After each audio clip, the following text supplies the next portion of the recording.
এই শিক্ষামন্ত্রী, আপনি যাদেরকে ফার্মের মুরগি বলছেন, এই ফার্মের মুরগিরা রাস্তায় এসেছে বলে আজকে শিক্ষামন্ত্রী হয়েছেন। এই ফার্মের মুরগিরা রাস্তায় নেমে এসছে বলেই শিলং থেকে এসে সংবিধান বিশেষজ্ঞ হয়েছে।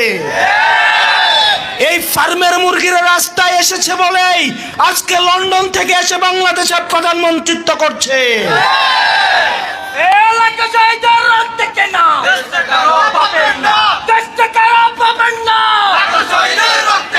শিক্ষামন্ত্রীকে বলবো, শিক্ষার্থীরা গিনিপিগ নয়। শিক্ষার্থীদেরকে নিয়ে এক্সপেরিমেন্ট বন্ধ করুন। কিছুদিন পর পর একটা জিনিস ইচ্ছা হয়, আপনারা সেটা তাদের উপরে চাপিয়ে দেন, শিক্ষার্থীদের উপরে চাপিয়ে দেন।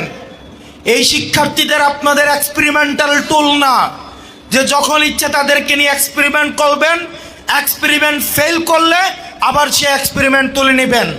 কারণ আপনাদের সন্তানরা দেশে পড়াশোনা করে না, আপনাদের সন্তানরে আপনারা বিদেশে রেখে পড়াশোনা করান। পরের সন্তানদেরকে রাস্তায় রেখে রাজনীতি করাবেন, পরের সন্তানের ভবিষ্যৎকে নষ্ট করবেন, পরের সন্তানদেরকে নিয়ে এক্সপেরিমেন্ট করবেন। এই বাংলাদেশ নিয়ে এক্সপেরিমেন্ট আর আমরা আপনাদেরকে করতে দিব না।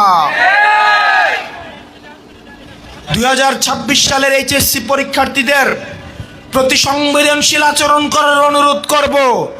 না হয় এই শিক্ষার্থীরা যদি রাস্তায় নেমে দৃঢ় অবস্থান নেয়, আপনার পাটাতন যে শক্ত না। এই আমাদের একজন শিক্ষামন্ত্রী আমরা পেয়েছি, স্ট্যান্ডবাজিতে উস্তাদ এবং টেন্ডারবাজিতে উস্তাদ। ক্যামেরা স্ট্যান্ডবাজি, পিয়ার স্ট্যান্ড। মাননীয় শিক্ষামন্ত্রী সব জায়গায় গিয়ে বলে নকল আর চলবে না। 2026-এর শিক্ষার্থীরা আপনাদেরকে দেখিয়ে দিচ্ছে এই স্ট্যান্ডবাজি আর বাংলাদেশে চলবে না। হাঁটু সমান পানিতে, বুক সমান পানিতে 2026 সালের এইচএসসি পরীক্ষার্থীদের আপনি ডুবিয়ে ডুবিয়ে আপনি পরীক্ষা দিতে বাধ্য করেছেন। এবং একটা পরীক্ষার প্রশ্ন আপনি প্রণয়ন করেছেন। আপনি পরীক্ষার প্রশ্নের মধ্যে 2টা সৃজনশীলে আপনি ভুল দিয়ে রেখেছেন। একটা পরীক্ষার্থীর তখন মানসিক অবস্থা কি ধরনের হয় একবার চিন্তা করেন। সে যখন দেখে প্রশ্নপত্রে ভুল, সে যখন নিজে চেষ্টা করে পরীক্ষায় উত্তর মেলানো, পরীক্ষা দিয়ে এসে হয়তো বুঝতে পারে প্রশ্নপত্রে ভুল, সে যখন উত্তর মিলাতে পারে না,